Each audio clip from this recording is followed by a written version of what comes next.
Good morning, student.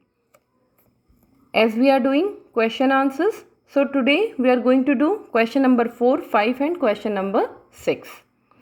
Let's start. Question number 4. What are nutrients?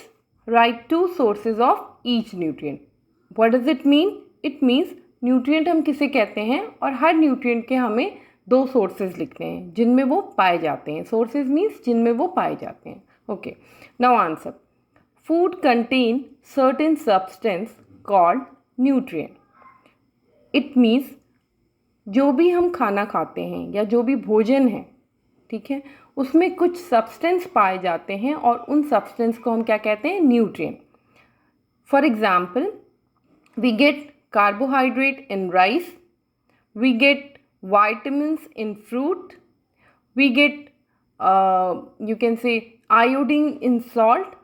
So these are the substance. जो चीज़ें हमें मिल रही हैं इन फूड आइटम से, these are substance and they are called nutrients. Nutrients give energy to our body. What nutrients do?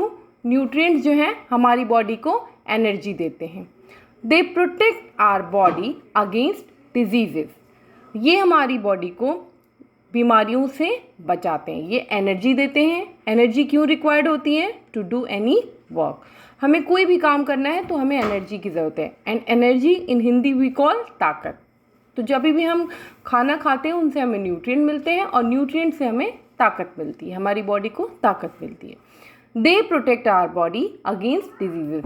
ये nutrient हमारी body को बीमारियों से बचाते हैं. And help in growth and development. जब हम खाना खाते हैं या जो भी चीज़ें हम खाते हैं उससे क्या होता है? उससे हमारा ग्रोथ और डेवलपमेंट होता है. हम बड़े होने लगते हैं, लंबे होने लगते हैं, ठीक है. हमारी बॉडी पहले के कंपैरिजन में बड़ी होने लगती है. That is called growth and development. हमारा फिजिकल के साथ साथ मेंटल डेवलपमेंट भी होने लगता है. तो these occurs because of the nutrient. There are 5 main nutrient in the food. 5 main nutrient हमारे खाने में पाए जाते हैं. What are those? Carbohydrate, protein, fat, vitamins and minerals. These are the 5 main nutrients which we have discussed in the chapter. Now we have to write 2 sources of each nutrient. Like carbohydrate we get from rice and potato. मतलब rice और potato से हमें क्या मिलता है? Carbohydrate. Protein we get protein from egg and pulses. अंडा और दाल खाने से हमें क्या मिलता है? प्रोटीन मिलता है. Fat, ghee and butter, from ghee and butter we get fat. Vitamins, carrot, orange. Minerals, milk, fish. These are the different item from which we get these nutrients. Okay. Now question number 5. Write 5 ways in which you can maintain good hygiene. It means आपको 5 तरीके लिखते हैं जिससे आप good hygiene maintain कर सकते हो. So let's read. Good hygiene can be maintain by following 5 steps. मतलब ये 5 स्टेप फॉलो करते हैं हम तो गुड हाइजीन मेंटेन कर सकते हैं. ठीक. Wash your hand before and after the meal. मतलब हमें अपने हाथों को खाने से पहले और खाने के बाद धोना है. And after going to the toilet with soap and water. और जब हम टॉयलेट से निकलते हैं तभी भी हमें सोप और वाटर से अपने हाथों को अच्छे तरीके से धोना है ताकि जर्म्स हमारे हाथों में ना रहें और वो हमारी बॉडी में ना एंटर करें. So first step is to wash your hand. Second step, wash fruits and vegetables before eating and cooking them.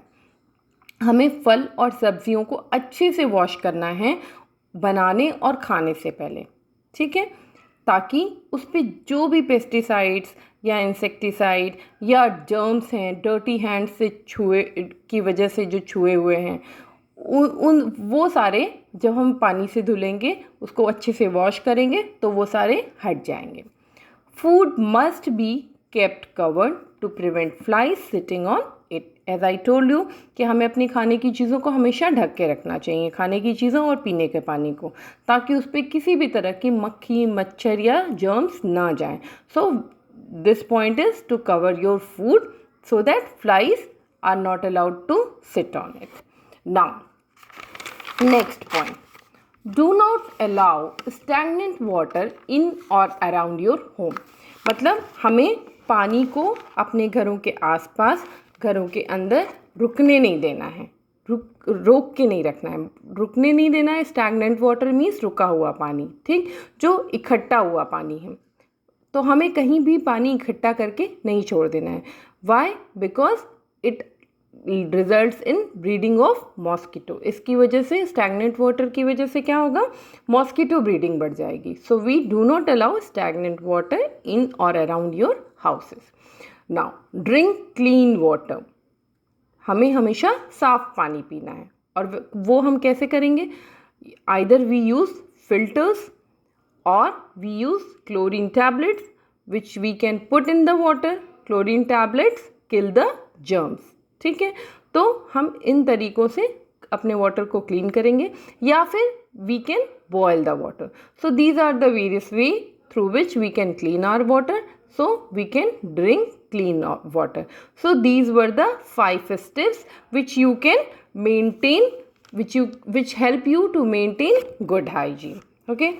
Now, 6th question. Describe 2 ways in which communicable diseases is spread. Okay, I have forgotten over here to write ways. So, describe 2 ways in which communicable diseases is spread. इसका क्या मतलब है? It means हमें वो 2 तरीके बताने हैं जिनकी वजह से communicable diseases spread होता है, ठीक है। Communicable diseases spread through air and infected food and water. तो यहाँ पे हमने जिन 2 तरीक़ों की बात की है वो है through air and through infected food and water. या तो कम्युनिकेबल डिजीज़ एयर के थ्रू फैल रहा है या फिर इन्फेक्टेड फूड एंड वाटर के थ्रू। और भी वेज हैं जिनके थ्रू फैलता है, but we will discuss only 2 ways. Now first, through air. When a sick person coughs into the air and healthy person breathes this air, germs enter into his or her body and make him sick. What does it mean? It means कि जब कोई बीमार आदमी खांसता है, छींकता है या फिर थूकता है, we can write over here, when a sick person coughs, spit or sneezes, ठीक है। So what will happen? जब वो ये करता है तो उसके मुंह से जर्म्स हवा में ट्रांसफ़र हो जाते हैं। And when a healthy person breathes this air, germs enter into his और her body and make him sick. Now through infected food and water. Food and water get infected with germs. Food और water कैसे infect होते हैं, कैसे गंदे होते हैं? Because of germs. And how these germs enter into food and water? If they are not stored or handled properly. मतलब हमने या तो उनको अच्छे से कवर करके नहीं रखा है या फिर उसको डर्टी हाथों से छू रहे हैं, गंदे हाथों से छू रहे हैं, तो वो इन्फेक्टेड हो जाएंगे। So that's why it is saying if they are not stored or handled properly, flies and cockroaches, flies means मक्खियाँ, flies and cockroaches can contaminate our food with germs. And what will happen with this? Diseases like cholera, jaundice spread through infected food and water. Okay, तो अगर हमने अच्छे तरीके से store नहीं किया है, अच्छे तरीके से उसको हैंडल नहीं कर रहे हैं, डर्टी हैंड से छू रहे हैं, तो क्या होगा? वो कंटैमिनेट हो जाएगा। कंटैमिनेट का अनदर मीनिंग होता है इन्फेक्टेड, ठीक है। तो कंटैमिनेट हो जाएगा और उसकी वजह से कौन सी बीमारियां होंगी हमें? Cholera, jaundice, typhoid. These are the some diseases which occurred by eating infected food and water. So in this way we have completed the question answer. There are 2 more exercises which I give you in the next video, and what your homework is, you have to learn all the question answers and exercises in your science. Thank you class.